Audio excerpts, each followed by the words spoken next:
एक एक कबूतर दे दिया गया, बोला इसे मारकर लाना है, लेकिन इसे तब मारना है जब कोई देख ना रहा। ठीक है, हेलो, इतनी सी बात कही। तो जो सबसे बड़ा बेटा था वो काफी दूर तक गया, शहर खत्म हो गया, तो उसके बाद उसने इधर उधर देखा, कोई नहीं देख रहा, गर्दन मरोड़ी और कबूतर को मार के ले आया। दूसरे वाला बच्चा और दूर तक गया, यहाँ तक कि जंगल आ गया, वहां मार कर लिया। तीसरा तो जंगल भी पार करके चला गया, समुद्र आ गया, अब समुद्र से आगे जा नहीं सकता था, इधर उधर देखा कहीं कुछ नहीं, तो उसने भी मारा, लेके आया। चौथे वाला जो था वो जिंदा ही ले आया, बहुत दूर तक गया। तो राजा ने बोला, यार ये तू क्या रेस में नहीं है? कहता मैं रेस में हूँ, लेकिन कहता तू कबूतर तो मार के नहीं लाया। कहता आपने जो शर्त रखी थी कोई देख ना रहा हो, तो मैं जब इसको मारने लगता था तो कम से कम मैं तो देख ही रहा हूँ, मैंने अपनी आंखें बंद की तो ये देख रहा होता था, इसकी आंखें बंद करी तो ऊपर कायनात देख रही है, आसमान देख रही है, धरती देख रही है, पेड़ देख रहे हैं, हवा देख रही है, सारे देख रहे हैं। इससे किस बच्चे का चुनाव हुआ होगा आप बताएं? हाँ बताएं। फोर्थ वाले का। क्यों? मैंने तो आपको बताया ही नहीं। बहुत समझदार था, आप सबने भी यही समझना है, क्योंकि जब कोई आपको देख ना रहा हो ना, तो तब कोई ना कोई देख रहा होगा। कौन देख रहा होता है? हम गलती करते हैं तो कौन देख रहा होता है? हम सोचते हैं मम्मी नहीं देख रही, टीचर नहीं देख रही, या कोई और नहीं देख रहा। जब कोई टीचर, मम्मी या और ना देख रहा हो तो कोई दिक्कत नहीं है, आप तो देख रहे हैं, आपका जमीर को देख रहा है, भगवान को देख रहा है। भगवान क्या है? भगवान आपका सोच ही है, भगवान कोई और नहीं है। हम मंदिर के प्रांगण में बैठे हैं, मंदिर वो नहीं है जहां आप जाते हैं और मस्तिष्क को झुका दे, नहीं है, जहां आपके मन में प्रभु के प्रति प्यार आ जाए, इंसानों के प्रति प्यार आ जाए, सबके प्रति एक बहुत अच्छा भावना आ जाए।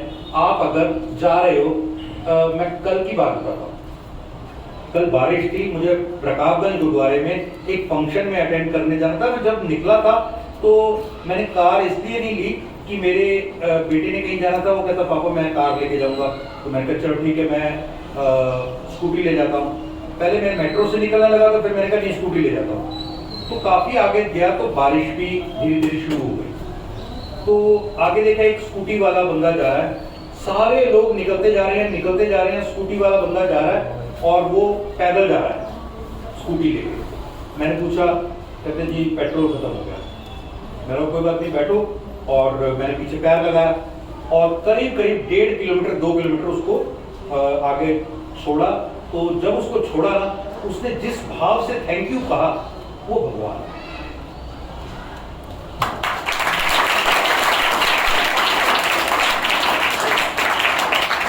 अब एक दूसरी कहानी सुनो, ये कहानी भी आपको बहुत प्रेरित करेगी। एक राजा के बेटे का चुनाव होना था, राजा बनना था, अब वो पूरा हो चुका था, 4 ही बेटे थे। तो उसने बोला सबके हाथ में 1-1 रुपया दिया। उस जमाने के हिसाब से 1 रुपया बहुत बड़ी बात होगी। ये सारा बड़ा कमरा है, 1-1 कमरा सबको दे दिया। इस कमरे को किसी भी चीज से भर दो, किसी भी चीज से भर दो, और ये 1 रुपया ही है आपके पास, ज्यादा रुपए नहीं है। पहले वाला गया, सोचा, बहुत सोचा, वो थोड़ा सा दिमाग का तेज था, यार रुई सबसे सस्ती आती है। उसने तुरंत के तुरंत रुई खरीदी और पूरा कमरा भर दिया, और कमरा पूरा भर गया। सेकंड वाले में सोचा, यार क्या करूं, उसने भूसा खरीदा और पूरा कमरा भर दिया, 1 रुपये में कमरा भर गया। तीसरे ने बोला, यार एक काम करता हूँ, अगर इन्होंने मूर्खों ने पैसे खर्च के भरा तो मैं थोड़ा समझदारी करता हूँ। उसने अपने दोस्तों को इकट्ठा किया, 1 रुपये की पार्टी दूंगा, 1 रुपये की पार्टी दूंगा, आजकल के हिसाब से समझ लो 1000 रुपये।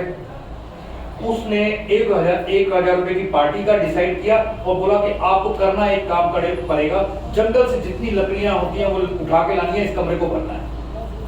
उसके दोस्तों ने कमरा भर दिया और वो 1 रुपया उसने बचा लिया पार्टी की।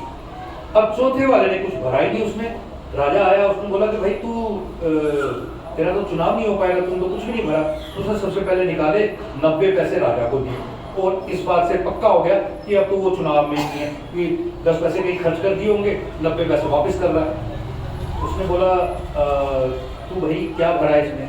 उसने 1 मिनट लगाया, मोमबत्ती जला दी, पूरे घर में प्रकाश हो गया। और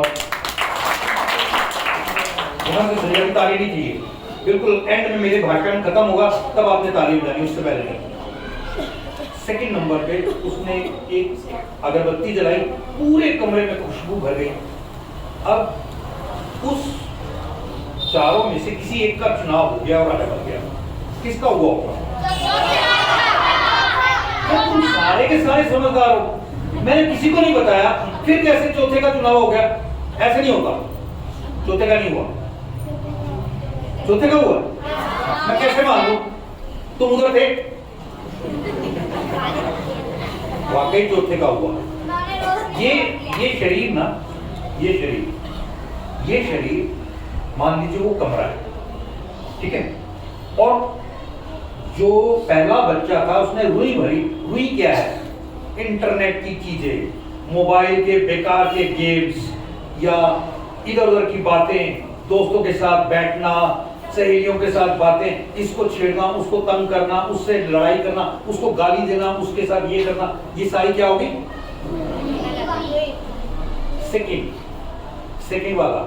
सेकंड वाले बच्चे ने क्या भरा था? भूसा, घास भूसा। घास भूसा क्या है?